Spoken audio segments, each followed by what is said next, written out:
1966 ಆ ಟೈಮಲ್ಲಿ ನೀವು ಬಾರ್ ಕೌನ್ಸಿಲ್ ಎಂಟರ್ ಆಗ್ತೀರಿ, ಇಲ್ಲಿ ಅಡ್ವೊಕೇಟ್ ಆಗಿ ನಮ್ಮೆಲ್ರಿಗೂ ಪರಿಚಯ ಆಗ್ತೀರಿ. ಅಂಡ್ ಸರ್, ನನಗೊಂದು ಬಹಳ ಆಶ್ಚರ್ಯ, ಅಡ್ವೊಕೇಟ್ಸ್ ಅವ್ರನ್ನ ನೋಡಿದಾಗ ನಿಮ್ಮ ವೃತ್ತಿ ಧರ್ಮ ಹೇಳುತ್ತೆ ನೀವು ತಗೊಂಡಂತ ಕೇಸನ್ನು ನೀವು ಗೆಲ್ಲಬೇಕು, ಬಟ್ ನ್ಯಾಯ ಅಂತ ಇನ್ನೊಂದಿದೆ. ಆ ಥರ do have those problems, ethical problems? ನೀವು ಧರ್ಮ ಸಂಕಟ ಬರುತ್ತೆ ಅಡ್ವೊಕೇಟ್ಗೆ ಅಂತ. ಒಬ್ಬ ನ್ಯಾಯವಾದಿಗೆ ಆ ಎಥಿಕಲ್ ಪ್ರಾಬ್ಲಮ್ ಬರಲ್ಲ. ಅವನು ಕೇಸ್ ತಗೊಳ್ತಾನೆ. ಒಬ್ಬ ಪ್ರಾಮಾಣಿಕ ನ್ಯಾಯವಾದಿಗೆ ಅದ್ರಲ್ಲಿ ಕಾನೂನು ಏನಿದೆ ಅಂತ ಅವನ ತಿಳುವಳಿಕೆಗೆ ಬಂದಂಗೆ ಅವನ ಕಕ್ಷಿಗಾರನಿಗೆ ಹೇಳ್ಬೇಕು, ನೋಡಪ್ಪ ಇದರಲ್ಲಿ ಈ ಕಷ್ಟಗಳಿವೆ ನಿನ್ನ ವಿರುದ್ಧ, ಆದ್ರಿಂದ ನೀನು ಅಪೀಲ್ ಹಾಕ್ಬೇಕೋ ಬೇಡ ಅನ್ನೋದು ನಿನ್ ಬಿಟ್ಟದ್ದು. ಅಥವಾ ಇನ್ನೊಬ್ಬರ ಆಫೀಸಿಗೆ ಹೋಗ್ತಾ ಇದ್ರೆ ಹೋಗಂತೇವೆ ಮೊದಲೇ ಅವನು ಹೇಳ್ತೇವೆ. ತದನಂತರ ಕಾನೂನು ಚೌಕಟ್ಟಲ್ಲಿ ಏನಿದೆಯೋ ಅದರಲ್ಲಿ ನ್ಯೂನ್ಯತೆಗಳು ಏನಾದ್ರೂ ಇದ್ರೆ ಅದನ್ನು ಎತ್ತಿ ಹಿಡಿದು ನಾವು ವಾದ ಮಾಡ್ಬೇಕಾಗ್ತದೆ. ಸುಳ್ಳು ಭರವಸೆ ಕೊಟ್ಟು ಕಾಸು ತಗೊಂಡು ನ್ಯಾಯಾಧೀಶರಿಗೆ ಕೊಡ್ತೇನೆ, ಹಣ ಕೊಡ್ತೇನೆ ಅಂತ ತಗೊಂಡು ಅದು ನ್ಯಾಯಾಧೀಶರ ಕೆಲಸ ಅಲ್ಲ. ಅಂತದ್ದು ಮಾಡಿದ್ದಿಲ್ಲ, ಎಂದೂ ಮಾಡಿದ್ದಿಲ್ಲ. ನನ್ನ ಜೊತೆ ಬಹಳಷ್ಟು ಜನ ಜೂನಿಯರ್ಸ್ ಇದ್ರು, ಅವ್ರು ಕೂಡ ಇವತ್ತು ಒಳ್ಳೆ ಪ್ರಾಕ್ಟೀಸ್ ಮಾಡ್ತಾ ಇದ್ದಾರೆ. ಯಾರ ಮೇಲೂ ಯಾವ ಆರೋಪನೂ ಇಲ್ಲ. ರೈಟ್ ಸರ್, ನೀವು ಒಂದು 16-17 ವರ್ಷ ಜೂನಿಯರ್ ಆಗಿದ್ರಿ. ನಂತರ ನಿಮ್ಮ ಜೊತೆ ಜೂನಿಯರ್ಸ್ ಹಲವು ವರ್ಷಗಳಿದ್ರು. ಅವರೆಲ್ಲ ನಿಮ್ಮ ಬಗ್ಗೆ ಏನು ಮಾತಾಡಿದಾರೆ ಕೇಳೋಣ ನಮ್ಮ ವೀಕೆಂಡ್ ಟೆಂಟಲ್ಲಿ. ನಮಸ್ತೆ sir. Hello sir. Hello Santosh.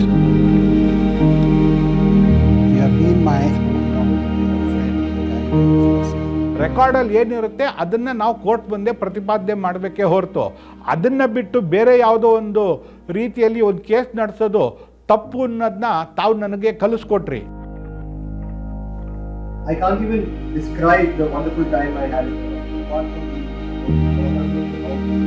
How focused every one of your juniors is with you. Nobody would ever want to be that one. One thing, sir, remember, wherever we are and whatever we do, there is no day which begins without thanking. ನಿಮ್ಮ ಡಿಸಿಪ್ಲಿನ್ನು ಮತ್ತು ನಿಮ್ಮ principal ಇವೆರಡರಿಂದ ನಾನು ತುಂಬ ಕಲ್ತಿದ್ದೀನಿ. ಇವತ್ತು ನಾನು ಏನಾದರೂ advocate ಆಗಿದ್ದೀನಿ, ನಾನು ಇಷ್ಟು ಪ್ರಾಸ್ಪರ್ ಆಗಿದ್ದೀನಿ ಅಂದರೆ ಅದೆಲ್ಲ ನಿಮ್ಮ ಆಶೀರ್ವಾದ. ಯಾವತ್ತು ನಮಗೆ ಆ ಕೇಸ್ ಮಾಡಬೇಡಿ, ಈ ಕೇಸ್ ಮಾಡಬೇಡಿ ಅಂತ ಹೇಳ್ತಾ ಇರಲಿಲ್ಲ.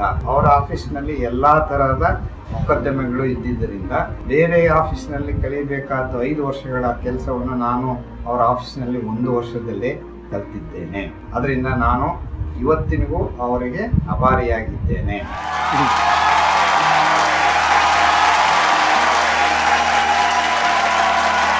ಕೆಲವರು ಕ್ಯಾಮ್ರಾ ಮುಂದೆ ಬರ್ತಾರೆ, ಕೆಲವರು ಹಿಂದೆ ಬರ್ತಾರೆ ಸರ್, ಕೆಲವರು ಹಿಂದೆ ಬಂದಿರ್ತಾರೆ.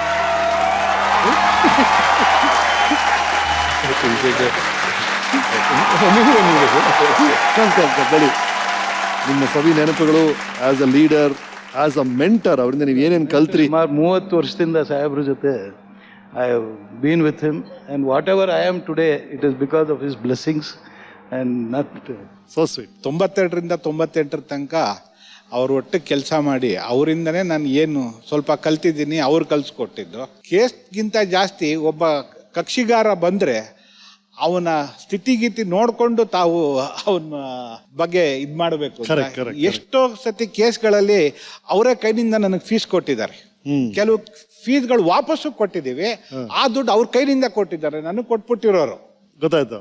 ಈ ರೀತಿಯಾಗಿ ನನ್ನ ಕಲೀಗು ದಯಾನ್ ಕೃಷ್ಣನ್ ನಿರ್ಭಯಾ ಕೇಸಲ್ಲಿ ಅವನ ಕೇಸ್ನ ಹ್ಯಾಂಡಲ್ ಮಾಡಿದೆ ಡೆಲ್ಲಿನಲ್ಲಿ. ಪೂರ್ತಿ ನಮ್ಮ ಸೀನಿಯರ್ ಟ್ರೈನಿಂಗಲ್ಲಿ ನಾವಿಬ್ರು ಕಲ್ತಿದ್ದು. ಇವರು ಅಡ್ವೊಕೇಟ್ ಜನರಲ್ ಆಗಿದ್ದಾಗ ನಾನು ಗೌರ್ಮೆಂಟ್ ಅಡ್ವೊಕೇಟು. ಒಂದ್ಸಾರಿ ಶ್ರೀರಂಗಪಟ್ಟಣಕ್ಕೆ ಹೋಗಿದ್ದು, ಮದ್ದೂರಲ್ಲಿ ಕಾಫಿ ಕುಡಿಯೋಣ ಅಂತ ಹೋದ. ಆಗ ಇವರು ಲೋಕಾಯುಕ್ತರಾಗಿದ್ರು. ನಾವು ಕಾಫಿ ಎಲ್ಲ ಕುಡಿದ್ಮೇಲೆ ಇವ್ರು ಬಿಲ್ ಕೊಡಕ್ಕೆ ಹೋದರೆ ಅವನು ತೆಗೆದುಕೊಳ್ಳೋಕೆ ಒಲ್ಲ. He refuse to receive it, but he insisted and paid the amount. ಯಾವತ್ತೂ ಯಾವ ಆಫೀಸೇ ಆಗಲಿ, ಯಾವ ಸರ್ಕಾರನೇ ಆಗಲಿ ದುರುಪಯೋಗ ಮಾಡಿಕೊಳ್ಳದೆ ಇರ್ತಕ್ಕಂಥ ದೊಡ್ಡ ವ್ಯಕ್ತಿ ಅಂದರೆ justice Santosh. Thank you sir. Thank you sir.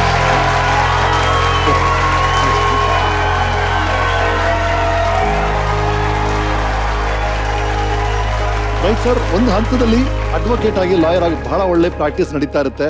Earnings ತುಂಬಾ ಚೆನ್ನಾಗಿದೆ, ನೀವು ಪ್ರಪಂಚ ಎಲ್ಲ ನೋಡ್ತಾ ಇರ್ತೀರಿ, ಪ್ರಪಂಚದ ಎಲ್ಲ ದೇಶವನ್ನು ನೋಡ್ಬೇಕು ನಿಮ್ಮ ವೈಯಕ್ತಿಕವಾದ ಆಸೆ ಕೂಡ ಇದೆ. ಈ ತರ ಆಗ್ತಿರ್ಬೇಕಾದ್ರೆ ಜಡ್ಜ್ ಆಗುವಂತ ಅವಕಾಶ ಸಿಗುತ್ತೆ.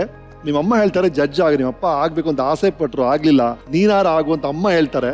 ಅದಕ್ಕೋಸ್ಕರ this wonderful practice with unlimited income ಅದನ್ನೆಲ್ಲ ಬಿಟ್ಟು ನೀವು ನ್ಯಾಯಾಧೀಶ ಆಗ್ತೀರಿ. ಆ choice how difficult was it? ನೀವು ಹೇಳಿದ ನಿಜ. ಡೆಲ್ಲಿಯಲ್ಲಿ ಪ್ರಾಕ್ಟೀಸ್ ಮಾಡ್ತಾ ಇದ್ದಾಗ ಒಳ್ಳೆ ಆದಾಯ ಇತ್ತು. ಫಾರಿನ್ ಕಂಟ್ರೀಸ್ಗೆ ಒಂದು ವರ್ಷಕ್ಕೆ 1-2 ಸಲ ಹೋಗ್ತಾ ಇದ್ವಿ. ಫಸ್ಟ್ ಕ್ಲಾಸ್ ಪ್ಲೇನಲ್ಲಿ ಹೋಗ್ತಾ ಇದ್ವಿ. ಅಷ್ಟೊಂದು ಆದಾಯ ಇತ್ತು. ನಾನು ನ್ಯಾಯಾಧೀಶನಾಗಬೇಕಾಗಿದ್ರೆ ಅದು ಮುಂಚೆನೆ ಹೈಕೋರ್ಟಲ್ಲಿ ನ್ಯಾಯಾಧೀಶನಾಗಿರ್ಬೋದಿತ್ತು. ಆದರೆ ನನಗೆ ಸರಿ ಹೋಗಿಲ್ಲ. ನಾನು ನ್ಯಾಯಾಧೀಶರ ಜೀವನ ಕಂಡವನು, ನನ್ನ ತಂದೆಯವರು ನ್ಯಾಯಾಧೀಶ. ಹೌದು, ನನಗೆ ಅದರಲ್ಲಿ ಇಷ್ಟ ಇರಲಿಲ್ಲ. ತಾಯಿಯವರು ಅವಾಗ ನನಗೆ ಫೋನ್ ಮಾಡಿ ಹೇಳಿದ್ರು, ನಿನ್ನ ತಂದೆಯವರು ಇರ್ತಾ ಇದ್ರೆ ಬಹಳ ಸಂತೋಷ ಪಡ್ತಾ ಇದ್ರು. ನಾನಂದೆ, ಏನಮ್ಮ ಇಷ್ಟೇ ಸಂಬಳ ಬರುವುದು ಅಂತ. ಅದಕ್ಕೆ ಹೇಳಿದ್ರು, ನಿನ್ನ ತಂದೆ ನ್ಯಾಯಾಧೀಶರಾಗಿದ್ದಾಗ ಅವ್ರು ಬರ್ತಾ ಇದ್ದ ಸಂಬಳ 4,000 ರೂಪಾಯಿ. ಅದ್ರಲ್ಲಿ ನಿಮ್ಮೆಲ್ಲರೇ ಹೊಟ್ಟೆ ತುಂಬ ಹಾಕಿದ್ದಾರೆ, ವಿದ್ಯೆ ಎಲ್ಲ ಕೊಟ್ಟಿದ್ದಾರೆ. ನಿನಗೆ ಇವಾಗ ಅವಾಗ 50,000 ಸಂಬಳ ಇತ್ತು, ಅದರಲ್ಲಿ ಕೈಗೆ ಬರುವುದು 35,000. ಇದೆಲ್ಲ ಸೌಲಭ್ಯಗಳು ಬೇರೆ ಇದೆ, ತಂದೆಗಾಗಿ ತಗೋ ಅಂತ ಹೇಳಿದ್ರು. ನನ್ನ ಮಿಸ್ಸಸ್ ಅನ್ನ ಕೇಳಿದೆ, ಅವಳು ಬರಲ್ಲ ತಗೊಳ್ಳಿ ಅಂತ. ಆದರೆ ಆ ತಾಯಿ ಹೇಳಿದ ಮಾತು ಒಪ್ಕೊಂಡೆ. ಅವ್ರು ಅಷ್ಟು ಮಾಡಿದ್ದಾರೆ ನಮಗೆ ಅಂತ. ಅದೇ ನಾನು ನ್ಯಾಯಾಧೀಶನಾದ 20 ದಿವಸ ನಂತರ ಅವ್ರು ತೀರ್ಕೊಡ್ತಾರೆ. ಅದು ನನ್ನ ಮನಸ್ಸಲ್ಲಿ ಒಂದಾಯ್ತು, ಅವ್ರಿಗೆ ಮಾತು ಕೇಳಿದೆ, ಅವ್ರಿಗೆ ಸಂತೋಷ ಆಗಿರಬೇಕು ಅನ್ನೋ ವಿಚಾರ. ರೈಟ್ ಸರ್, ನೀವು ನನಗೊಂದು ಪ್ರಶ್ನೆ ಏನು ಕಾಡುತ್ತದೆ ಸರ್, ಒಂದು ತೀರ್ಪು ಕೊಡ್ತೀರಾ ಒಂದು ನ್ಯಾಯಾಧೀಶರಾಗಿ, ಯಾರನ್ನೋ ಜೈಲಿಗೆ ಕಳಿಸ್ತೀರಾ ಅಂತ ಇಟ್ಕೊಳ್ಳೋಣ. ಅದ ನಂತರ ಅವ್ರು ಬೇರೆ ಒಂದು ಎಕ್ಸ್ಕ್ಯೂಸ್ ತೊಗೊಂಡು ಬೇಲ್ ತೊಗೊಂಡು ಬೇರೆಯವನ ಕಾರಣ ಹೊರಗೆ ಬಂದ್ಬಿಡ್ತಾರೆ. ಆ ಥರ ಸಂಗತಿಗಳು ಆಗಿರಬೇಕು ನಿಮ್ಮಲ್ಲಿ ಕೂಡ. Does it bother you? ನಾನು ನ್ಯಾಯಾಧೀಶನಾಗಿದ್ದಾಗ ಪಪ್ಪು ಯಾದವ್ ಅವರು ಒಂದು ಆರೋಪಿ ಆಗಿದ್ರು ಮರ್ಡರ್ ಕೇಸಲ್ಲಿ. ಬೇಲ್ ಹೈಕೋರ್ಟ್ ರಿಜೆಕ್ಟ್ ಮಾಡಿತ್ತು, ಸುಪ್ರೀಂ ಕೋರ್ಟ್ ಕೂಡ ರಿಜೆಕ್ಟ್ ಮಾಡಿತ್ತು. ಅಲ್ಲಿ ಇನ್ಫ್ಲೂಯೆನ್ಸ್ ಯೂಸ್ ಮಾಡಿಕೊಂಡು ಅವ್ರಿಗೆ ರೋಗ ಇದೆ, ಆ ರೋಗಕ್ಕೆ ಟ್ರೀಟ್ಮೆಂಟ್ ಏಮ್ಸ್ ಅಲ್ಲಿ, all India institute of medical science ಅಲ್ಲೇ ಆಗ್ಬೇಕನ್ನೋ ಒಂದು ರೆಕಮೆಂಡೇಶನ್ ಮೇಲೆ ಅವ್ರು ಏಮ್ಸ್ಗೆ ಬರ್ತಾರೆ. ಅವ್ರು ಬೆಳಿಗ್ಗೆ ಎದ್ಬಿಟ್ಟು ಬ್ರೇಕ್ಫಾಸ್ಟ್ ಮಾಡ್ಬಿಟ್ಟು ಹೋಗ್ತಾರೆ, ಸಾಯಂಕಾಲ ಎಲ್ಲಿ ಬೇಕಾದ್ರೂ ಹೋಗಿ ತಿರುಗಾಡ್ಕೊಂಡು ಮಲಗಕ್ಕೆ ಬರ್ತಾ ಇದ್ದಾರೆ. ಇದನ್ನ ಕಂಡಂತ ಒಬ್ಬ ವ್ಯಕ್ತಿ ಕಂಪ್ಲೇಂಟ್ ಕೊಡ್ತಾರೆ ಚೀಫ್ ಜಸ್ಟಿಸ್ಗೆ. ನಾವು ಅದನ್ನ ಅವರ ಏಮ್ಸ್ ಡೈರೆಕ್ಟರ್ಗೆ ನೋಟಿಸ್ ಕೊಟ್ವಿ, ಯಾವ ಕಾರಣದಿಂದ ಇವರು ನಿಮ್ಮ ಆಸ್ಪತ್ರೆಯಲ್ಲಿದ್ದಾರೆ ಅಂತ. ಅವ್ರು ಹೇಳ್ತಾರೆ ಅವ್ರಿಗೆ ಯಾವುದೇ ರೋಗ ಇಲ್ಲ, ಆದರೆ ಅವರು ಇನ್ಫ್ಲೂಯೆನ್ಸ್ ಮೇಲೆ ಬಂದಿದ್ದಾರೆ, ಬೆಳಿಗ್ಗೆ ನಾಷ್ಟ ಮಾಡಿ ಹೋಗ್ತಾರೆ ಮತ್ತೆ ರಾತ್ರಿ ಬರ್ತಾರೆ, ನಮ್ಮಿಂದ ಏನು ಮಾಡಕ್ ಸಾಧ್ಯ ಇಲ್ಲ ಅಂತ. ಅವ್ರ ಪಪ್ಪು ಯಾದವ್ಗೆ ನಾವು ನೋಟಿಸ್ ಕೊಟ್ವಿ, ನೀವು ವಾಪಸ್ ಹೋಗಿ ಅಂತ. ವಾಪಸ್ ಅವರನ್ನ ಬೇಹೂರ್ ಜೈಲ್ ಪಟ್ನಾಗೆ ಕಳಿಸಿದ್ವಿ ನಾವು. ಅಲ್ಲಿ ಇನ್ಸ್ಟ್ರಕ್ಷನ್ ಕೊಟ್ಟಿದ್ದೇವೆ, ಇವರನ್ನ ಪೆರೋಲಲ್ಲಿ ಬಿಡಬಾರ್ದು, ಏನೇ ಇವ್ರನ್ನ ಬಿಡುದಿದ್ರೆ ಸುಪ್ರೀಂ ಕೋರ್ಟ್ನ ಪರ್ಮಿಷನ್ ತಗೊಂಡು ಬಿಡ್ಬೇಕಂತ ನಾವು ಆದೇಶ ಮಾಡಿದ್ವಿ. ತದನಂತರ ಒಂದು ದಿವಸ ಈ ವ್ಯಕ್ತಿ ಮಹದೇವಪುರ ಅನ್ನೋ ಜಾಗದಲ್ಲಿ ಜೀಪ್ ಮೇಲೆ ನಿಂತ್ಕೊಂಡು ಭಾಷಣ ಮಾಡ್ತಾ ಇದ್ರು. ನಾವು ಮಹದೇವಪುರ ಸೆಷನ್ಸ್ ಜಡ್ಜಿಗೆ ಒಂದು ನೋಟಿಸ್ ಕೊಟ್ವಿ, ಯಾವ ಕೇಸಲ್ಲಿ ಇವರನ್ನ ಬಾಡಿ ವಾರಂಟ್, ಇವರಿಗೆ ಬಾಡಿ ವಾರಂಟ್ ಕೊಟ್ಟಿದ್ರಿ ಅಂತ. ಅವ್ರು ಹೇಳ್ತಾರೆ, ನಮ್ಗೆ ಇವರ ವಿರುದ್ಧ ಕೇಸ್ ನಮ್ಮ ಹತ್ರ ಏನೂ ಇಲ್ಲ, ಅದು ಫೋರ್ಜರಿ ಮಾಡಿದ ಬಾಡಿ ವಾರಂಟ್ ಅಂತ. ತಿರ್ಗಾ ನೋಟಿಸ್ ಕೊಟ್ಟಿವಿ. ಒಪ್ಕೊಂಡು ಡಿಕ್ಟೇಟ್ ಆರ್ಡರ್ ಮಾಡಿದ್ರೆ ಡೆಲ್ಲಿ ತಿಹಾರ್ ಜೈಲಿಗೆ ಕಳಿಸಿದ್ರು. ಆದ್ರೆ ವಿಪರ್ಯಾಸ ನೋಡಿ, 2 ವರ್ಷದಲ್ಲಿ ಎಕ್ವಿಟ್ ಆಗ್ತಾರೆ ಅವರು 3 ಕೋರ್ಟಲ್ಲಿ. ಆದ್ರೂ ಕೂಡ ಮೆಂಬರ್ ಆಫ್ ಪಾರ್ಲಿಮೆಂಟ್ ಆಗಿದ್ದಾರೆ. ಇದು ನನ್ನ ಆಸ್ತಿ. This is the wealth that I have. ಅವರ ಅಭಿಮಾನ, ಅವರ ಪ್ರೀತಿ, ನನ್ಗೆ ಇನ್ನಷ್ಟು ಧೈರ್ಯ ಬರ್ತದೆ.